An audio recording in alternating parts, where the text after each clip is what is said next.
வணக்கம். இன்னைக்கு உங்களுக்காக கதை சொல்ல வந்திருப்பது வியல் உங்கள் சகி. இன்னைக்கு நம்ம பார்க்க போற கதையின் பெயர் பரிமளம் பாட்டி. கதைக்குள்ள போலாமா? அப்பா, என்னடா ரோடு இது! இடுப்பே விட்டு போச்சு. கோயம்புத்தூர்ல இருந்து ட்ரெயின்ல அம்புட்டு தூரம் வந்தது கூட எனக்கு பெருசா தெரியல. இதோ இங்க ரயில்வே ஸ்டேஷன்ல இருந்து உன் வீட்டுக்கு வர்றதுதான் கஷ்டமா இருக்கு என்று இடுப்பை பிடித்து கொண்டே வண்டியில் இருந்து இறங்கினாள் பரிமளம் பாட்டி. அதுக்கு தான் சொன்னேன், கால் டாக்ஸில வா பாட்டின்னு. நீதான் உன் கூட வண்டியிலேயே வந்துறேன்னு சொன்னேன் என்று சிரித்து கொண்டே வண்டியில் இருந்து இறங்கி அவளது பேக் எடுத்து கீழே வைத்தான் ராகுல். அட போடா, அந்த கார்ல நான் மட்டும் எப்படி தனியா வருது? இந்த ஊரும் தெரியாது, ஒன்னும் தெரியாது. நான் தான் பின்னாடியே வரப்போறேனே பாட்டி. ஆமா, அந்த டிரைவர் பைய பேச்சு கொடுத்து நகைக்கு ஆசைப்பட்டு எங்கேயாவது ஓட்டிட்டு போயிட்டா என்ன பண்றது? ஆமா, உன்னை கடத்திட்டு போக அவனுக்கு தலையில கொம்பு எல்லாம் முளைச்சிருக்கணும். நீ 2 நாள் இந்த ஊரையே அளந்துட மாட்ட என்று சிரித்து கொண்டே அவள் பையை எடுத்துக்கொண்டான்.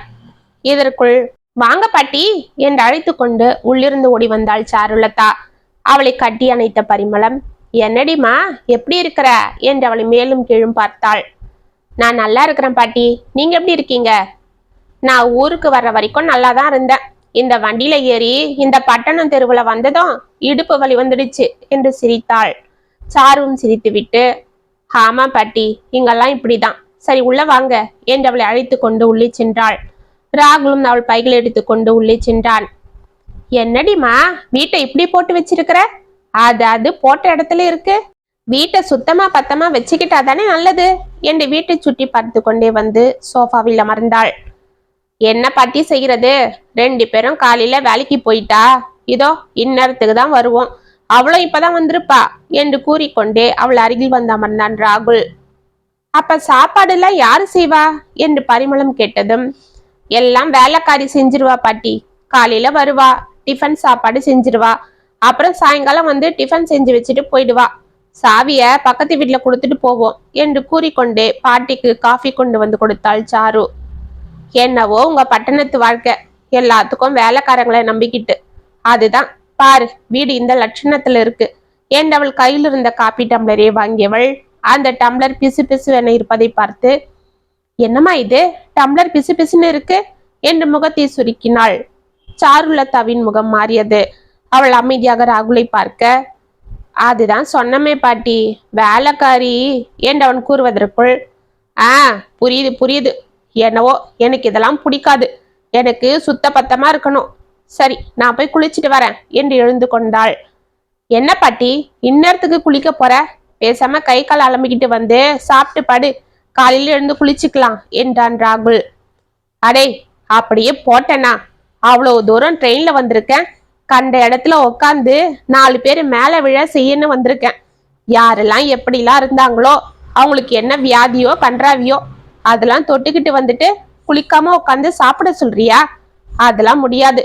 சாரு, என் பையில இருந்து அந்த டவலை கொண்டு வா, நான் போய் குளிச்சுட்டு வரேன். நான் கேட்கும் போதே என் புடவைய கொண்டு வந்து கொடு என்று எழுந்து நின்று கொண்டு, கிணத்தடிக்கு எப்படிடா போகணும் என்றாள். ஐயோ பாட்டி, இங்க கிணத்தடிலாம் ஒன்னும் இல்லை, பாத்ரூம்ல தான் குளிக்கணும். அங்க ஈட்டர் இருக்கும், அதை ஆன் பண்ணிக்கிட்டா வெந்நீர் வரும். அதெல்லாம் எதுக்குடா? உன்னை போல நோஞ்சானுக்கு தான் வெந்நீர் எல்லாம், எனக்கு பச்சை தண்ணியே போதும். மார்கழி மாசத்திலேயே காலையில 4 மணிக்கெல்லாம் பச்சை தண்ணியில தான் தினமும் தலைக்கு குளிப்பேன். இப்போ என்னவோ வெந்நீர் போடுறானா, அதுவும் மிஷின்ல. போடா கிறுக்கு பையில என்று கேலியாக சிரித்து விட்டு உள்ளே சென்றாள் பாட்டி. அவளை அதிர்ந்து பார்த்து கொண்டிருந்த ராகுலை பார்த்து சாரு, என்னங்க என்ன இது என்று தலையில் கையை வைத்து கொண்டாள். கொஞ்சம் பொறுத்துக்க சாரு, எங்க பாட்டி எப்பவும் அப்படிதான், மனசுல எதுவும் வச்சுக்காது, படபடன்னு பேசும், மற்றபடி ரொம்ப நல்ல பாட்டி என்றான். ஆமா என்று சலித்து கொண்டு டிஃபன் எடுத்து வைக்க உள்ளே சென்றாள் சாருலதா. பரிமளம் குளித்து முடித்து விட்டு உடைகளை மாற்றிக்கொண்டு பூஜை அறைக்கு சென்று நெற்றி நிறைய விபூதியை வைத்து கொண்டு சற்று நேரம் கண்களை மூடி இறைவனை வணங்கிவிட்டு சாப்பிட வந்தாள். வா பாட்டி, இப்படி உட்காரு என்று அவளை டைனிங் டேபிள் அருகில் இருந்த சேரில் அமர வைத்து தானும் அவள் அருகில் அமர்ந்து கொண்டான் ராகுல். ஏமா சாருலதா, அந்த சாமி ரூம்ல தினமும் சுத்தப்படுத்தி கோலங்கெல்லாம் போட மாட்டியா? விளக்கு கூட ஏத்த மாட்டா போல இருக்கு, எல்லாம் அப்படி அப்படியே கிடக்கு என்று சாருவை பார்த்தாள். எங்க பாட்டி, காலையில எழுந்து வேலைக்கு கிளம்பவே சரியா இருக்கும். ஆமா, உனக்கு எத்தனை மணிக்கு வேலை? 10 மணிக்கு. சரி, நீ எத்தனை மணிக்கு எந்திரிப்ப? நான் 7 மணிக்கு எந்திரிப்பேன். அவளை முறைத்து பார்த்த பரிமளம், நாளையில இருந்து 5 மணிக்கு அலாரம் வச்சு எந்திரிக்கிற, இல்ல நானே வந்து எழுப்புறேன். நாளையில இருந்து நான் சொல்றது போல செய். சாரு சங்கடத்தோடு ராகுலை பார்க்க, பாட்டி, அவளுக்கு காலையில அவ்வளவு சீக்கிரம்லாம் எந்திரிக்க முடியாது. அவ வேலைக்கு போகணும். பொழுதனைக்கும் அங்க வேலை சரியா இருக்கும். திரும்ப அந்த டிராபிக்ல வர்றதுக்குள்ள அவளுக்கு டயர்ட் ஆகிடும். இங்க வந்து சாப்பிட்டு அவ தூங்குறதுக்கு 11, 12 ஆகிடும். அப்புறம் எப்படி காலையில எந்திரிக்க முடியும் என்றான் ராகுல். சாயங்காலம் எத்தனை மணிக்கு வருவா? நான் 7 மணிக்கு வருவேன். அவர் 8 மணிக்கு வருவாரு பாட்டி என்றாள் சாரு. அப்புறம் என்ன, 7 மணிக்கு வர்றவ எதுக்கு 11 மணிக்கு தூங்குற? சரி, உன் புருஷன் வந்து சாப்பிட்டு 2 பேரும் டிவி பாக்குறது பேசுறதுன்னு இருந்தாலும் 10 மணிக்கெல்லாம் தூங்கலாமே. ஏன் 12 மணி வரைக்கும் முழிச்சு கிடக்கணும்? அது வந்து பாட்டி, செல்போன் பார்த்துக்கிட்டு இருப்போம். அத சொல்லு. இதோ பாருடா, அந்த செல்போனை பாக்குறது தப்புன்னு நான் சொல்ல வரல. ஏன்னா அதுல நிறைய நல்ல விஷயங்களும் இருக்குதான். ஆனாலும் அமிர்தமே ஆனாலும் அளவுக்கு மீறக்கூடாது. நமக்கு தான் அது அடிமையா இருக்கணுமே தவிர நாம அதுக்கு அடிமையாகிடக்கூடாது. அதை எடுத்து வைக்கணும்னு நினைச்சா உன் மனசு அதை எடுத்து வச்சிடணும். அப்பதான் நீ அதை கட்டுப்பாட்டுல வச்சிருக்க முடியும். அப்படி உன் மனசு உன் பேச்ச கேட்கலன்னா அப்புறம் அந்த செல்போனை உன்னை கட்டுப்படுத்த ஆரம்பிச்சிடும். அவ்வளவுதான், பார்த்து நடந்துக்கோங்க என்று தட்டை பார்த்தாள். அதில் நூடுல்ஸை பரிமாறி இருந்தாள் சாருலதா. அதை கையில் எடுத்து பார்த்து விட்டு, ஏ ராகுலே, என்னடா இது கொல கொலன்னு இருக்கு? இது என்ன சேமியா உப்புமாவா? சேமியா இவ்வளவு பெருசா இருக்கே, இங்கெல்லாம் இப்படித்தானா என்றதை அருவருப்பாக பார்த்தாள். பாட்டி, இது நூடுல்ஸ். என்னது என்று அவனை ஒன்றும் புரியாமல் பார்த்தாள். பாட்டி, இது ஒரு சைனீஸ் ஃபுட்டு. அப்படின்னா? இது சைனாக்காரங்க சாப்பிடுறது. சரி, அதை ஏண்டா நீங்க சாப்பிடுறீங்க? இதை செய்ய ஒரு வேலைக்காரி வேறையா? பாட்டி, இது சாருக்கு ரொம்ப பிடிக்கும். அது சரி, அதனால அந்த வேலைக்காரி இதை செஞ்சு வச்சுட்டு போயிடுறாளா? உங்க ருசிக்கான சாப்பாடு அவளுக்கு வேலையை மிச்சமாக்குது. இப்படிலாம் சாப்பிட்டா உடம்புல என்ன சத்து இருக்கும்? அதுதான் இப்படி கிடக்குறா. சரி சரி, நாளையில இருந்து அந்த வேலைக்காரிய வர வேண்டான்னு சொல்லு. நான் இருக்கிற வரைக்கும் தாண்டா. பாட்டி, ஏ ராகுலு, எனக்கு இந்த மண்புழு போல சாப்பாடு, பிசு பிசுப்பான சாமானுங்க, சுத்தம் இல்லாத இடம், இதெல்லாம் பார்த்தாலே பிடிக்காது. நாளையில இருந்து நானே நம்ம ஊரு சாப்பாடை செஞ்சு வைக்கிறேன். அதை சாப்பிட்டு பாருங்க. உடம்புக்கும் ஆரோக்கியம், ருசியும் அற்புதமா இருக்கும். ஏ பேத்தி பொண்ணே, இதோ பாரு, திரு திருன்னு முழிச்சிட்டு நிக்காம இதை சாப்பிட்டு போய் படுத்துக்கிற. காலையில நான் சொன்னது போல 5 மணிக்கு எழுந்து வெளியில வர. இந்த சாப்பாடு எனக்கு வேண்டாம். நான் ஊர்ல இருந்து கொண்டு வந்த வாழைப்பழத்தை சாப்பிட்டு படுக்கிறேன் என்று உள்ளே சென்றாள் பாட்டி. சாரு தலையில் கை வைத்துக் கொண்டு சாரில் அமர்ந்தாள். அவளை சங்கடத்தோடு பார்த்து கொண்டிருந்தான் ராகுல். அன்று இரவு தண்ணீர் கொண்டு வந்து தொப்பனை டேபிளில் வைத்து விட்டு கட்டிலில் வந்து வெறுப்பாக அமர்ந்தாள் சாருலதா. செல்போனை எடுத்து வைத்து விட்டு அவள் கைகளை பிடித்து தன் பக்கத்தில் இழுத்தான் ராகுல். போது விடுங்க, நீங்க என்ன சொன்னீங்க? எங்க பரிமளம் பாட்டி நம்மளை பார்க்கணும்னு ஆசைப்படுறாங்க. இங்க வந்து 10 நாள் தங்கிட்டு போறாங்களாம். அவங்களால நமக்கு எந்த தொந்தரவும் இருக்காது. வயசானவங்க ஏதோ போட்டதை சாப்பிட்டுட்டு ஒரு மூலையில பேசாம படுத்திருப்பாங்கன்னு தானே சொன்னீங்க. ஆனா இந்த பாட்டி அப்படியா இருக்கு என்றவனை முறைத்தாள். சாரு, போதும் போங்க. என்னவோ காலையில எந்திரிக்கணுமா, கோலம் போடணுமா, வேலைக்காரியை நிறுத்து, நானே சமைக்கிறேன், நைட்டு சீக்கிரமா படு, காலையில சீக்கிரமா எந்திரி, அது இதுன்னு வந்த உடனே ஆர்டர் போடுது. இதோ பாரு, அவங்க தானே சமைக்கிறேன்னு சொல்றாங்க, உன்னை சமைக்க சொல்லலையே. சரிங்க, ஆனா எனக்கு பிடிச்ச நூடுல்ஸ் எல்லாம் சாப்பிடக்கூடாதுன்னு எல்லாம் சொல்றாங்க. அவங்க நல்லது தானே சொல்றாங்க சாரு, அதுல என்ன இருக்கு? நீ தான் எப்ப பாரு அதையே சாப்பிட்ற. அந்த வேலைக்காரியும் இதுதான் சாக்குன்னு அதை செஞ்சு ஹாட் பாக்ஸ்ல போட்டு வச்சுட்டு போயிடுறா. எங்க பாட்டி சமையல நீ சாப்பிட்டு பாரு, அப்புறம் உனக்கே பிடிச்சிடும். எங்க பாட்டி இவ்வளவு தானே வாயாடுது, ஆனா அது கைப்பக்குவம் அவ்வளோ அருமையா இருக்கும். ஆமா, அவங்க இங்க இருக்கிற வரைக்கும் சமைப்பாங்க, அப்புறம் வேலைக்காரி தானே செய்யணும். இப்ப அவளை அனுப்பிட்டா திரும்பவும் கூப்பிட்டா வருவாளா? அதெல்லாம் பாத்துக்கலாம். அதுக்காக நீ பாட்டி எதுவும் சொல்லிக்காத. அதுக்கு பாசம் எவ்வளோ அதிகமோ அதே போல ரோஷமும் அதிகம். அதனாலதான் பெத்த பிள்ளைங்க கிட்ட கூட இருக்காம தனியா இருக்கு. எல்லாருக்கும் உதவி செய்யும், ஆனா யார்கிட்டயும் உதவி கேட்காது. அது ஆசைப்பட்டு நம்ம வீட்டுல தங்க வந்திருக்குன்னா அது என் மேல இருக்கிற பாசத்தால தான். சின்ன வயசுல இருந்து என்ன அதுதான் வளர்த்தது. தாய் இல்லாத எனக்கு தாய் பாசத்தை கொடுத்தது எங்க பாட்டி தான். எனக்கு ஒண்ணுன்னா தாங்காது பாட்டி. எந்த பேரன் பேத்தி வீட்டுக்கும் போகாத பாட்டி என்கிட்ட வந்திருக்குன்னா அதுக்கு காரணம் அதோட பாசம்தான். அந்த உரிமையில அது கொஞ்சம் பேசும், அவ்வளவுதான். மத்தபடி அது மனசு குழந்தை மனசு சாரு. அவங்கள நீ எதுவும் சொல்லிடாத. அவங்க சங்கடப்பட்டா என்னால தாங்க முடியாது என்றான். சரி சரி, நாளைக்கு ஈவினிங் ஹாஸ்பிட்டல் போகணும், ஞாபகம் இருக்கா என்று திரும்பி படுத்து கொண்டாள் சாருலதா. ஆ இருக்குமா, சீக்கிரமா வந்துடுறேன், நீயும் ரெடியாயிரு என்றான் ராகுல். காலை 5 மணிக்கு தடதடவென கதவு தட்டும் சத்தம் கேட்டு பட்டன கண் விழித்து சாருலதா எழுந்து சென்று கதவை திறந்தாள். எதிரே பரிமளம் குளித்து முடித்து விட்டு நின்று கொண்டிருந்தாள். என்ன பாட்டி, நைட்டே குளிச்சுட்டு நிக்கிறீங்க என்று கண்களை துடைத்து கொண்டே கேட்டாள். என்னது நைட்டா? இது காலையில 5 மணி, இன்னுமா தூங்குற? நான் நேத்து ராத்திரி உனக்கு என்ன சொன்னேன்? சரி சரி, வந்து பல்லக்கில தேய்ச்சி முகத்தை அலம்பிக்கிட்டு வா என்றாள். எங்க? முதல்ல வா, அப்புறம் சொல்றேன் என்றவள் செல்ல. கடவுளே, இதுகிட்ட மாட்டிக்கிட்டு என் உயிர் போகுது என்று சலித்து கொண்டு பாத்ரூம் சென்றாள் சாருலதா. இதற்குள் பாட்டி பக்கெட்டில் தண்ணீர், தென்னந்தொடப்பம், கோலமாவு அனைத்தையும் எடுத்து வைத்து கொண்டு வாசலில் காத்திருந்தாள். என்ன பாட்டி, ஏன் இங்க வந்து நிக்கிறீங்க என்று கேட்டுக்கொண்டே சாரு வர, வா வா, உனக்காக தான் காத்துட்டு இருக்கிறேன், இந்தா தொடப்பத்தை புடி. ஏன் என்று கேட்டுக்கொண்டே அதை வாங்கினாள். தொடப்பத்தை வச்சுக்கிட்டு என்ன பண்ணுவாங்க? பெருக்கு. பாட்டி, இதெல்லாம் எனக்கு பழக்கம் இல்ல. இது என்னடி பெரிய கம்பு சுத்திர வித்தையா? கண்ணு பார்த்தா கை வேலை செய்யணும். இந்த பாரு, இப்படி பெருக்கு என்று அவள் குனிந்து பெருக்கி காண்பிக்க, பாட்டி இதெல்லாம் வேண்டாம் பாட்டி, வேலைக்காரி வந்து செய்யட்டுமே என்று முனறினாள் சாருலதா. ஆமா, அவ்வளவுதான், வர வேண்டான்னு சொல்லிட்டமே, அப்புறம் என்ன, பெருக்கு. ஐயோ இந்த கிழவிய என்று மனதில் புலம்பிக் கொண்டே பெருக்க ஆரம்பித்தாள். ராகுல் இருவரையும் காணாமல் எழுந்து வெளியே வர வாசலில் சாருவிற்கு கோலம் போட பரிமளம் கற்றுக் கொடுப்பதை பார்த்து அதிர்ந்து நின்றான்.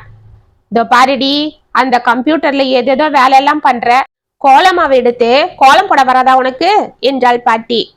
பாட்டி, அது டிசைன், அது கம்ப்யூட்டர்ல போடுறது, இது கோலமாவுல போடுறது, இது எனக்கு வராது. எல்லாம் இதுல கத்துக்கிட்டு தான் இப்ப நீங்க அந்த கம்ப்யூட்டர்ல போட்டு கிறுக்குறீங்க.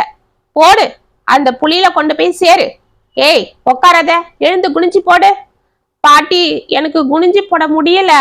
அதெல்லாம் வரும், பொம்பளை பொண்ணுக்கு இடுப்பு சிக்குன்னு இருக்கணும்னா இப்படிலாம் குனிஞ்சு நிமிந்து வேலை பார்க்கணும், போடு என்று மிரட்டினாள் பாட்டி. இதை பார்த்து ராகுலுக்கு ஒரு புறம் சிரிப்பாக இருந்தாலும் சாரு கோபத்தில் ஏதாவது சொல்லிவிடுவாளோ என்று பயமாகவும் இருந்தது. ஒரு வழியாக அவள் கோலத்தை போட்டுவிட்டு எழுந்து கொள்வதற்குள் கடகடவென அவன் பாத்ரூம் சென்று விட்டான். பிறகு அவள் குளித்து விட்டு வந்ததும் பூஜை அறையில் அழகாக மெழுகி கோலம் போட்டு சாமி படங்களுக்கு பூ வைத்து விளக்கை ஏற்றும்படி கூறிவிட்டு உள்ளே சென்று கமகமக்கும் சாம்பாரை தளித்தாள் பாட்டி. இதற்குள் ராகுலும் குளித்து விட்டு வர வீடே சாம்பிராணி வாசனையோடு தெய்வீகமாக இருப்பதை பார்த்து கொண்டே ஆபீஸிற்கு கிளம்பி சாப்பிட வந்தான். ஏலே, நீயும் நாளையிலிருந்து சீக்கிரமா எழுந்து அவ கூட வேலை பார்க்கற, துணியெல்லாம் அலசி போடு. சாமா எதனா கிடந்தா அவ சமைக்கிறதுக்குள்ள நீ தான் தேய்ச்சி போடணும். உடல் பயிற்சி பண்றேன், அது பண்றேன், இது பண்றேன்னு தெரு தெருவா ஓடுறதுக்கு வீட்டுல பொண்டாட்டிக்கு இப்படி உதவி செய்யலாம், தப்பில்லை என்று கூறிக்கொண்டே சூடாக ஆவி பறக்கும் இட்லியும் சாம்பாரும் அம்மியில் அரைத்த தேங்காய் சட்னியும் கொண்டு வந்து வைத்தாள்.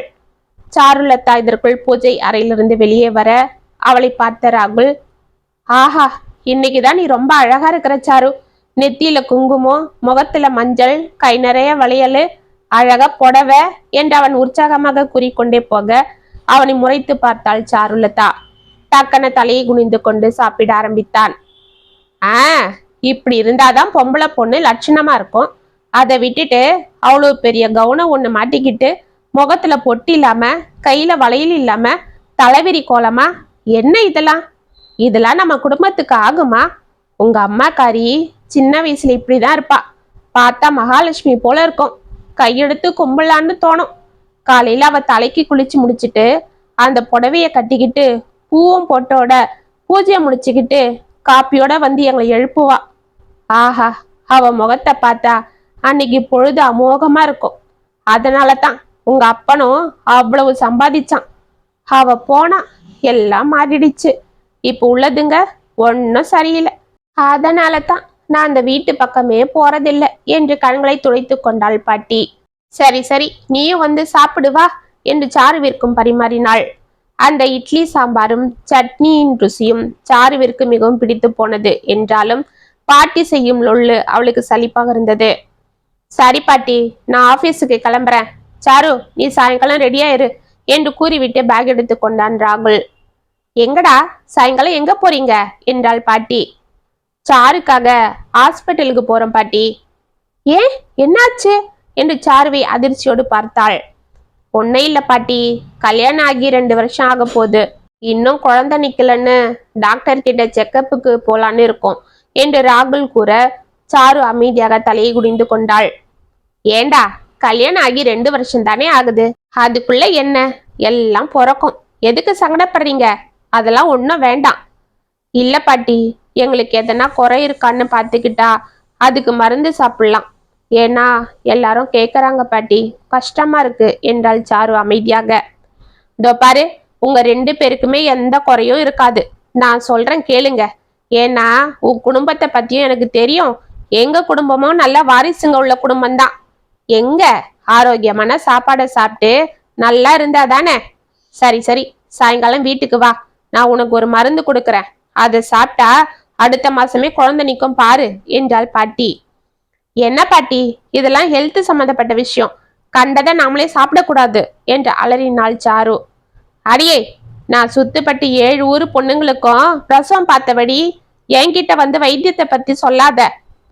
போய் வேலைக்கு போயிட்டு வா, நான் அந்த மருந்து அரைச்சி வைக்கிறேன் என்று கூறிவிட்டு மதியத்திற்கு சாப்பாடு கட்டி வைத்திருந்த லஞ்ச் பேக்கை அவர்களிடம் கொடுத்தாள் பாட்டி. இதோ பாருடா, இதுல 2 பொரியல், சாம்பார், ரசம், மோர் எல்லாம் வச்சிருக்கேன், மிச்சம் வைக்காம சாப்பிடுங்க என்றாள். ஆமா, விட்டா உங்க பாட்டி ஸ்டவ்வையும் பேக்ல போட்டு அனுப்போம். வேலைக்கு போறோம் பாத்தீங்களா, எவ்வளவு பெரிய கேரியர், இவ்வளவையும் கொண்டு போனா எல்லாரும் சிரிக்க போறாங்க என்றாள் சாரு ராகுல் காதரிகள். என்னடா, உன் பொண்டாட்டி என்ன சொல்றா? அதெல்லாம் ஒன்னும் இல்ல பாட்டி, எனக்கு டைம் ஆகுது, நான் வரேன் என்று ஓட்டமாக வெளியே ஓடினாள் சாருலதா. அன்று மாலை அவர்கள் வருவதற்குள் அவர்களுக்கு சூடாக கேழ்வரகு அடையும் ஃபில்டர் காஃபியும் தயாராக வைத்திருந்தாள் பாட்டி. பசிக்கு அவர்கள் அதிக பகபவன சாப்பிட அந்நேரம் அந்த அடை சாருவிற்கு அமிர்தமாக இருந்தது. தினமும் நூடுல்ஸ், மக்ருனி என அந்த வேலைக்காரி ஏதோ ஒன்று செய்து வைத்துவிட்டு செல்வதை சாப்பிட்டு சாப்பிட்டு மறுத்திருந்த அவளது நாக்கிற்கு பாட்டி செய்யும் சாப்பாடு உயிரை கொடுத்தது போலிருந்தது. 1 வாரம் சென்றது. பரிமளம் அந்த வீட்டையே தலைகீழாக மாற்றியிருந்தாள். வீடு இப்பொழுது பார்க்க பளிங்கு போல் சுத்தமாகவும் சாமான்கள் எல்லாம் கண்ணாடி போலவும் ஜொலித்து கொண்டிருந்தது. சாப்பாடும் நல்ல நறுமணத்தோடு ருசியாக இருக்க சாருவும் ராகுலும் நன்கு சாப்பிட்டு கொண்டிருந்தனர். என்றாலும் சாருவிற்கு பாட்டி செய்யும் அட்வைஸுகளும் அவள் செய்யும் தொந்தரவுகளும் எரிச்சலாக இருந்தது. காலையில் எழுந்து கொள்வது, கோலம் போடுவது, பூஜை செய்வது, இரவில் சீக்கிரமாக படுக்க செல்வது, இதெல்லாம் அவளுக்கு தலைவேதனையாக இருந்தது. என்றாலும் ராகுலுக்காக பல்லை கடித்து கொண்டிருந்தாள். அன்று சனிக்கிழமை மாலை அவள் ஆபீஸிலிருந்து வந்ததும் பாட்டி ஏதோ இலையை சிறிய கிண்ணத்தில் அரைத்து வைத்துக் கொண்டிருக்க அவள் வந்ததும் அதை குடிக்கும்படி வற்புறுத்தினாள். அவள் தொந்தரவு தாழாமல் சாரும் அதை குடிக்க அந்த கசப்பு அவளால் தாங்க முடியவில்லை. இதனால் கோபத்தோடு யாரிடமும் பேசாமல் அமைதியாக படுத்து தூங்கிவிட்டாள்.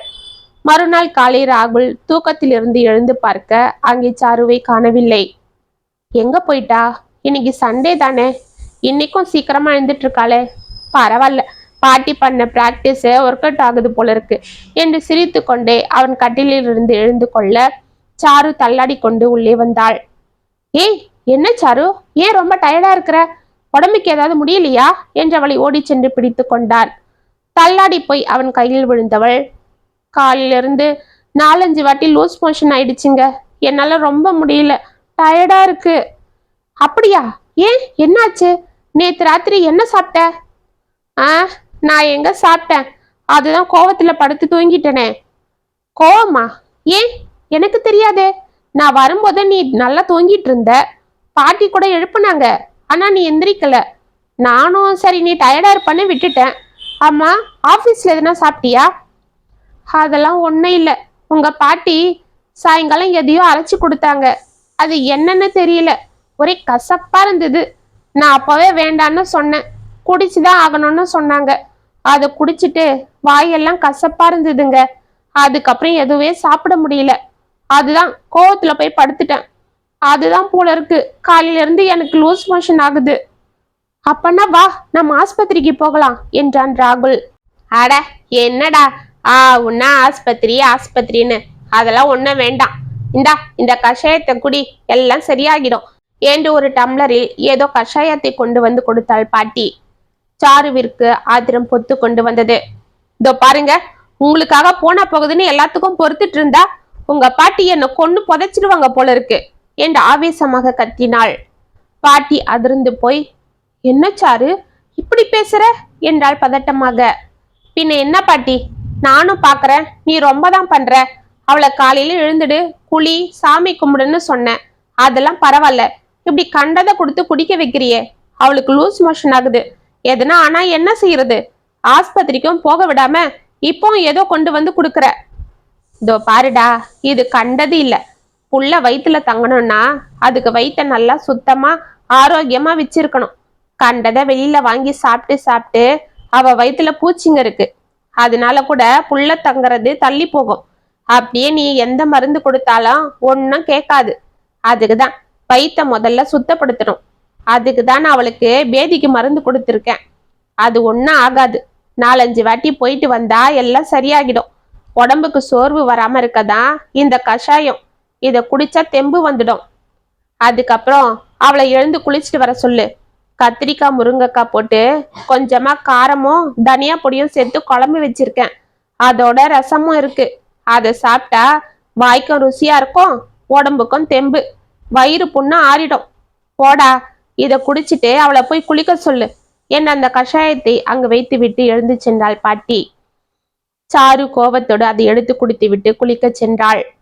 பாட்டி கூறியது போல் இப்பொழுது அவளுக்கு புத்துணர்ச்சியாக இருக்க அவள் செய்த சாப்பாட்டை கடகடவென சாப்பிட்டு முடித்தாள். ராகுல் அவசரப்பட்டு பாட்டியை கடைந்து கொண்டதற்கு வருத்தப்பட்டு அமைதியாக சோஃபாவில் அமர்ந்திருந்தான். இதற்குள் பரிமளம் தனது பையெடுத்து கொண்டு வந்து ஹாலில் வைக்க அவளை அதிர்ந்து பார்த்து கொண்டு எழுந்தான். சாருவும் அமைதியாக வந்து அங்கு நின்றாள். பாட்டி, என்ன பாட்டி, என் மேல கோவமா? நான் ஏதோ தெரியாம என்று அவன் கூறுவதற்குள், ஹேலே கூறு கெட்டவனே, உன் மேல எனக்கு என்ன ராசா கோவம் வந்துட போகுது? அதெல்லாம் ஒண்ணும் இல்லை. உனக்கே தெரியும், நான் யார் வீட்டுக்கும் போக மாட்டேன், எங்கேயும் தங்கவும் மாட்டேன்னு. ஏதோ உன் மேல மட்டும் இந்த கிழவிக்கு பாசம் கொஞ்சம் அதிகம், அதுதான் தங்கி புட்டேன். சரி கண்ணு, நான் ஊருக்கு கிளம்புறேன். என்னை கொண்டு போய் பஸ் ஏத்தி விடு. ஆமாடி ராசாத்தி, உடம்ப பத்திரமா பார்த்துக்க. 1000 தான் நம்ம உழைச்சாலும் சம்பாதிச்சாலும் அதெல்லாம் அனுபவிக்கணும்னா உடம்புல மனசுல தெம்பு இருக்கணும். அதுக்கு நம்ம ஆரோக்கியமா இருக்கணும்.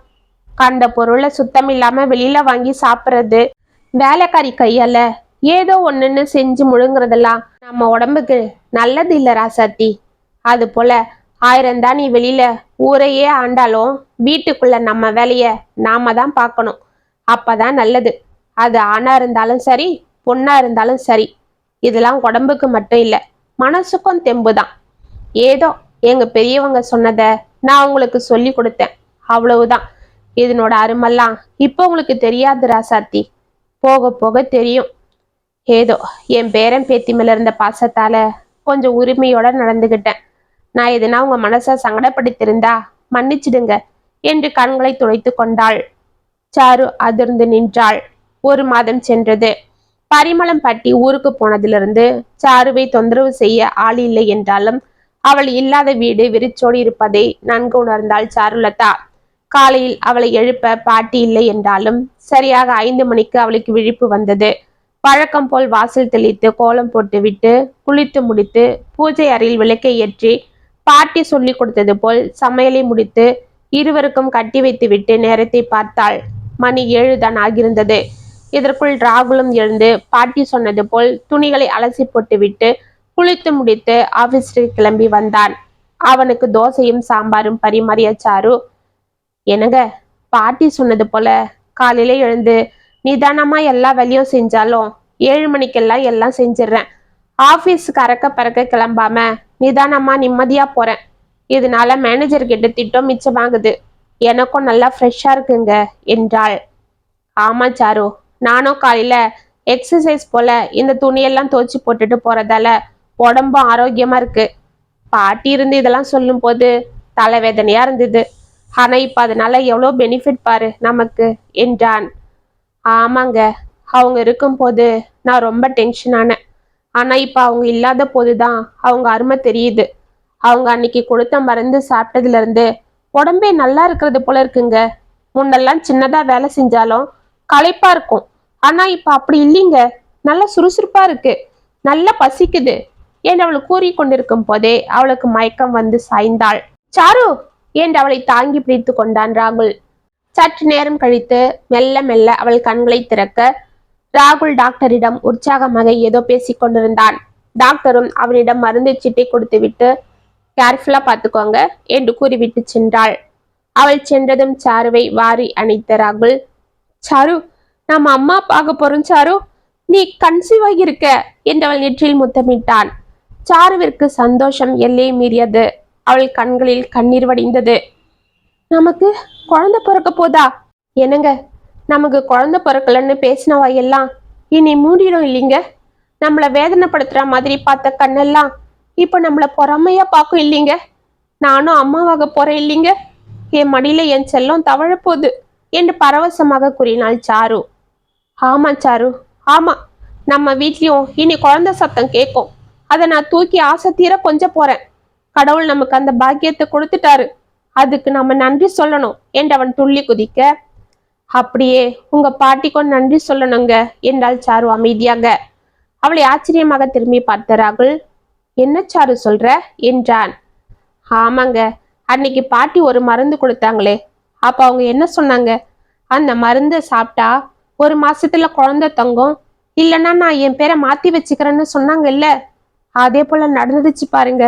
இதுக்கெல்லாம் காரணம் பாட்டி கொடுத்த அந்த மருந்து தான். ஆமா சாரு, எனக்கும் இப்பதான் ஞாபகம் வருது. என்னங்க, போங்க, போய் பாட்டி கிட்ட இந்த விஷயத்த சொல்லி அவங்க கிட்ட மன்னிப்பு கேட்டுட்டு அவங்கள இங்க கூட்டிட்டு வாங்க. அவங்க அருமை தெரியாம நாம அவங்கள காயப்படுத்தி அனுப்பிட்டோம். இப்ப நான் சொல்றேன், நம்ம குழந்தை வயிற்றுலேயே அவங்க அரவணைப்பிலையும் அவங்க வழிகாட்டுதலையும் தான் வளரணும். போங்க, போய் அவங்கள கூட்டிட்டு வாங்க. அவங்க வர மறுத்தா எனக்கு போன் போட்டு கொடுங்க, நான் அவங்கள கெஞ்சி கேட்டுக்கிறேன் என்று அவள் உணர்ச்சி ததும்ப கூறிக்கொண்டிருக்க, அதெல்லாம் எதுக்கு ராசாத்தி என்று குரலை கேட்டு இருவரும் திடுக்கிட்டு திரும்பி பார்த்தனர். பரிமளம் பாட்டியும் ராகுலின் பெரியப்பா மகன் சந்தீப்பும் நின்று கொண்டிருந்தனர். அவர்களை பார்த்த ராகுல் உற்சாகமடைய, பாட்டி என்று அழைத்து கொண்டே ஓடி சென்று அவள் காலில் விழுந்தாள் சாருலதா. அவளை வாரி எடுத்து அணைத்து கொண்ட பாட்டி, நான் எல்லாம் கேட்டுக்கிட்டு தான் இருந்தேன். ஏ ராசாத்தி, நீ முழுகாம இருக்கியா? என் கொள்ளு பேரனையும் பேத்தியும் நான் பார்க்க போறேனா என்றாள் அவள் வயிற்றை தடவி கொண்டு. என்ன பாட்டி, கொள்ளு பேரன் பேத்தின்னு சொல்ற? எதனா ஒண்ணுதானே இருக்கும் என்றான் சந்தீப். அடே கூறுகட்டவனே, எனக்கு தெரியும்டா, என் பேரனுக்கு ரெட்டை குழந்தை தான் பிறக்கும் பாரு, வேணும்னா பந்தயம் கட்டலாமா என்றாள் பாட்டி. ஆமா ஆமா, நீ சொன்னா சரியாதான் இருக்கும், எதுக்காத்தா பந்தயம்லாம் என்று சிரித்தான் சந்தீப். ஆமா அண்ணா, என்ன இது இப்படி திடுதிடுப்புன்னு பாட்டியை கூட்டிட்டு வந்துட்ட என்று கேட்டுக்கொண்டே அவர்களை உள்ளே அழைத்து சென்றான் ராகுல். எல்லாம் இந்த பாட்டி பண்ண லொல்லுதான்டா. உன்னை பார்த்துட்டு அங்க வந்ததுல இருந்து யார்கிட்டயும் பேசாம இருந்தது, சரியா சாப்பிடாம அழுதுகிட்டே இருந்தது. நான் என் பேத்திக்கு மருந்து கொடுத்துட்டு வந்திருக்கேன். எப்படியும் அவளுக்கு இந்த மாசம் குழந்தை நின்னுடும், நான் போய் அவளை பார்க்கணும்னு ஒரே புலம்பல. நேத்து என்ன நினைச்சதுன்னு தெரியல, காலையில பெட்டியோட வந்து வாசல்ல நின்னுகிட்டு வாடா இப்பவே என் பேரன் வீட்டுக்குன்னு சொல்லி ஒரே அமக்கலம். இரு பாட்டி, அவனுக்கு போனை போடுறேன்னு சொன்னாலும் கேட்கல. எனக்கே வழி தெரியும், வாடான்னு கையோட கூப்பிட்டுட்டு வந்துடுச்சு என்றான். அவன் கூறியதை கேட்டு சிரித்து கொண்டிருந்த பாட்டியை இருவரும் கட்டி தழுவி கொண்டனர். பாட்டி, உங்க அருமை தெரியாம உங்களை காயப்படுத்திட்டோம், எங்களை மன்னிச்சிடுங்க பாட்டி, எங்க மேல கோவம் இல்லையே என்றனர் இருவரும். ஹே பிள்ளைங்களா, உங்க மேல கோவம் இருந்தா நான் இங்க வந்திருப்பேனா? சரி பாட்டி, இனிமேல நீங்க எங்கேயும் போகக்கூடாது, எங்க கூட தான் இருக்கணும் என்றாள் சாரு. அதுக்கு தானடி ராசாத்தி வந்திருக்கேன் என்று அவளை உச்சி முகந்த பாட்டி, சரி சரி, என்ன இது புள்ளத்தாச்சி பொண்ணு இப்படி நின்னுகிட்டு? அப்படி உக்காரு, நான் ஒரு மருந்து கொடுக்குறேன், அதை இப்ப சாப்பிடு, அப்பதான் வயித்துல இருக்கிற பிள்ளைங்களுக்கு நல்லது. ஏலே ராகுல, உள்ள போய் கஷாயம் வைக்க கொஞ்சம் தனியா வை என்று பாட்டி பரபரப்பாக கூற, ஆரம்பிச்சிட்டாங்கடா பாட்டி வேலைய என்றான் ராகுல் சிரித்து கொண்டு. இதை கேட்டு அனைவரும் கலகலவென சிரித்தனர். இத்துடன் பரிமளா பாட்டி கதை முற்றும். உங்களுக்காக நான் எழுதின இந்த கதை உங்களுக்கு பிடிச்சிருந்தா கமெண்ட்ஸ்ல சொல்லுங்க, லைக் பண்ணுங்க, ஷேர் பண்ணுங்க, மறக்காம சப்ஸ்கிரைப் பண்ணிக்கோங்க. மீண்டும் நாளைக்கு வேற ஒரு சுவாரஸ்யமான கதையோட உங்களை சந்திக்கிறேன். அது வரைக்கும் என்னை பிள்ளையருங்க. இப்படிக்கு வியல் உங்கள் சகி.